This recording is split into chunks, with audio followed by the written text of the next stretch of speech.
All right, guys, welcome back to the Wakelet Boathouse, the place where everything magical is happening. Specifically during this remote learning time, we are hearing some amazing things from amazing Wakelet collaborators out there doing some great things. So my name is Randall Sampson, and I am your co-captain, but we have with us the dynamic co-captain of the world, Brandi Reams. Hi guys! Here today with Pam Hubler, and she is one of our amazing Wakelet ambassadors. We learn a lot from Pam, and so I'm excited to have her here with us today so that she can share one of her resources with you and tell you a little bit about how you can do something like what she's done. So Pam, if you could tell us a little bit about yourself and take us through your profile, show us your collection, and we'll get started. Sure, and thanks for having me. Okay, I am an instructional coach in Charleston, South Carolina, and I've always been the technology guru where people have to ask. I'm always the first person that they call, which is nice. I love it. Right now, it's a little overwhelming, but so anyway, so I started using Wakelet.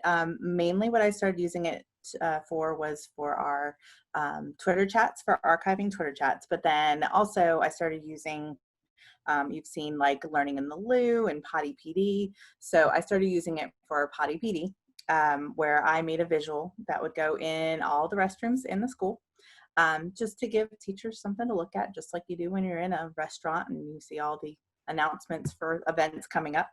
And so the collection I want to show you guys today is I use the digital version is in a Wakelet collection. So that way anything that they see in the restroom, they can always go back and look at that, because not everyone brings their phone and where they can scan a QR code or, so it's just one way that I can give people one spot for them to go back and look for anything that's kind of a professional development for themselves. Okay. So here are my Potty PD collections from this school year. I do have one that I use for the whole school year that every time I make a collection, I put them all in one, because I use this in my email. At the bottom of my email, I have the Potty PD collection for the year. So that way they can always find it, because, you know, people are like, oh, I was going to look at that, but I don't remember where to get to it because they have so many resources. So I try not to overshare. So this, I'm just going to click on one here. This is one of my favorites. And what you can see here is at the top, I take a screenshot of my, I use Google Drawings and I create a visual that I print and put in the restrooms. So, and I take a screenshot of it so that way they know when they're looking at the collection that it's the same one as the one that they picture in their head. Because I've had teachers say before, well, like, I know it was the one that had the 4 C's on it, or that had a Casey Bell's image on there. Which one was that? So it's easier to find. So what I do is I basically create this first based on the information that either we are looking for as teachers, or maybe there's a district initiative, or just teachers have been asking me for certain things. I kind of put it together in the Wakelet collection first, and then I go into my Google Drawing and create a visual to go with it. So, and this is, it's easy to replicate because really it's just, you can see the categories. I have one that was like seasonal fun. This was back in October. Just some things that teachers might want to use in their classrooms. I usually have one that's like technology tip in general. And I'm an instructional coach, I'm not a technology coach, but it kind of goes together. So I usually have a technology tip in there. A lot of those resources may have been things like MobiMax is something that we have as a school. And we use all Google tools, so Pear Deck goes along with it easily. We also have Discovery Education, so just that way it's an easy in one spot to get to all those resources. You're the instructional coach and you're not necessarily the technology coach, right? Right. So you're the instructional coach that just happens to know about technology. So how does that kind of, how do those two worlds work together? And how do you collaborate with your technology coach if you have one? Right. Well, we don't have one, which is part of the issue, and it's really not a problem. I've actually talked to some of the people that are technology coaches or like our district innovation coordinators that are basically our technology people for the district. And we've talked about how the title instructional coach or technology coach is kind of limiting, where we all end up, especially this day and age, we all end up using technology for a lot of instruction, and vice versa. You have to know about the instruction in order to use the technology appropriately. So, so I'm just kind of that person that just kind of mixes it together. So, you know, when they are looking for a certain tool that's technology related, making sure that, well, is it just because you want to use the tool, or is it because it's appropriate for what you want the kids to be able to do, or just when you're looking at standards, what would the best tool be for that? So it goes together. So I try and keep them together as far as how I help the teachers. I think that's a great point. I mean, I think nowadays there are so many online tools. Some of them look really nice and glittery and everything, and teachers want to use it just because it's a new shiny toy, but they don't necessarily have a reason for using it. And so they end up overwhelming themselves and their students and their parents without having a need for it. So I think this is great that you're doing this so you can kind of pair it with the instruction. Right. Yeah, even like, you know, currently the situation that we're in now where it's, hey, try this 60-day free trial with this one. And we used to charge for it, but now you get 60 days free. And so teachers are jumping over the next shiny thing.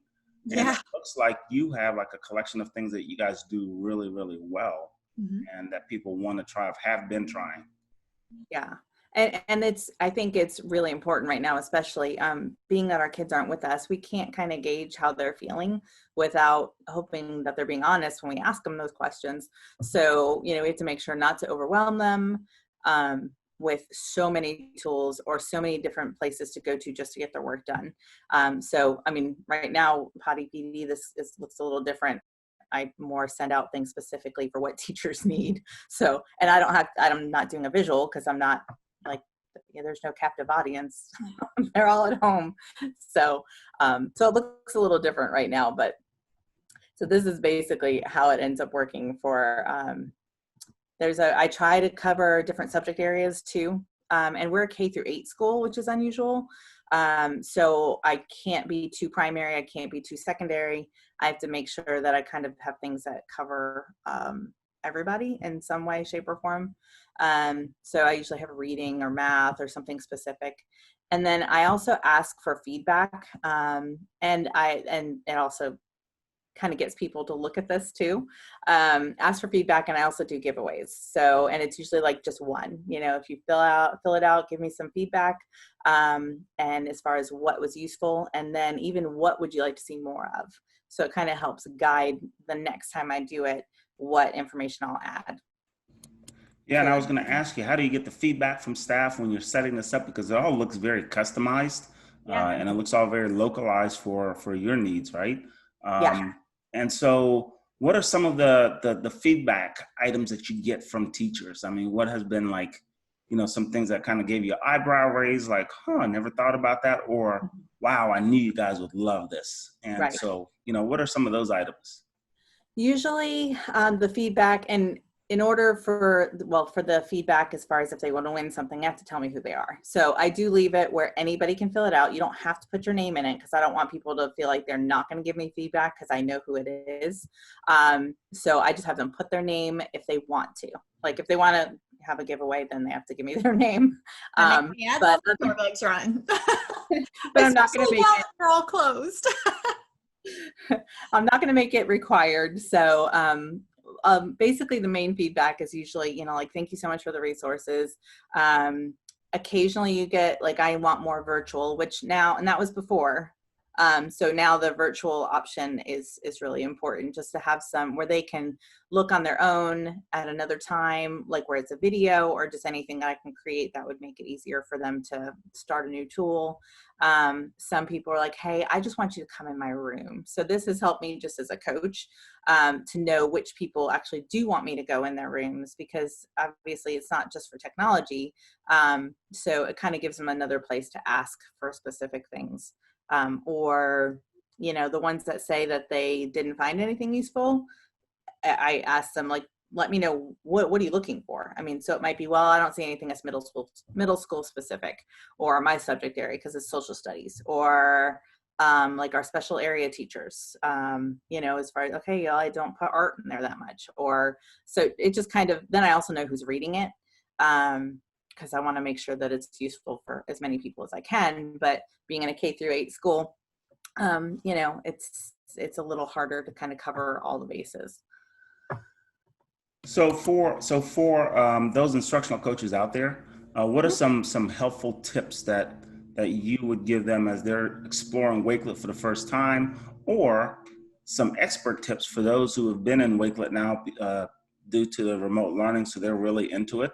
What are some expert tips that you would give to those? So kind of like a differentiated answer, two-part maybe. Okay. I would say probably the best thing is to kind of keep it, I try to keep it down to like maybe where it's like 5 different things, or maybe by topics, where it is like you've got a reading, you've got a math, you got, or like subject area, or like just whatever is helpful for your school, and kind of always hit those things, or have a primary and a secondary, or just kind of try to remember all the different people that you have. And then all different levels of expertise, because it would be easy for me to create one for like that super techie for those people. But then as soon as the people that aren't there, they're like, no, just forget it. I'm not even going to look at it. So, and I think it also makes it where it's, gives you a little bit more approachability, because they know where your expertise is as far as your teachers, or at least just when they can come to you for something that they may not have realized, oh, I didn't realize that she had these resources. So just, I mean, if they know that you're creating it for them, then, and it's not just to show off something that you do or you create, it's literally for them. Just asking for feedback alone, I think, helps, just for them to know it's for them. So it's almost like you have a live school newspaper or school magazine here. You've got resources mixed in, and you've written about the resources. You kind of summarized what they are. And so I really like this. I like that the accessibility portion is there. And as far as the feedback, what did you use to kind of house the feedback? What platform? I use a Google form. Okay. And that's what I put down here. And I can just click on one just because it'll just go to the form. So I basically just have this, it's, you know, I have it with the top, looks the same as, like I said, with the visual. Oh wait, it's not accepting anymore. So I'd have to go to a different one. So, but it's basically a Google form, and I will ask them what different, let's see, what did you find useful? What would you like more of? And I give them the option to, if you would like to be in on the list for, you know, a random, I just pick a random name. I use Flippity random name generator to pick a name from anybody that filled it out. So that's one way to give me that information. I was hoping to go back. I really like that. I think this is something that we should see more instructional coaches using, because I know as an educator myself, it would be great to have something like this within my school, where it's instructional coach recommendations that, you know, like our instructional coach recommends, for example. That way we're kind of all staying within the same bubble, you know, we're on the same train, moving in the same direction. And I mean, of course, you're going to go through and look for things that are really meaningful versus just pulling random materials to give to your teachers. Right. Yeah, and I was just clicking on another one. One of the things I really love about Wakelet is that also being able to embed the videos on there, because you know how when you get into YouTube and then next video, next video, next video, and then you're like, oh my gosh, what happened? So I do love that you can put those right into one place. And I've encouraged them, like the teachers, to use it for their kids also. And so it kind of gives them an example of how they can use it in their classrooms. And even with this, I'm just going to see if this one will work. With remote learning, I made one that was just kind of a template for them to use with their kids.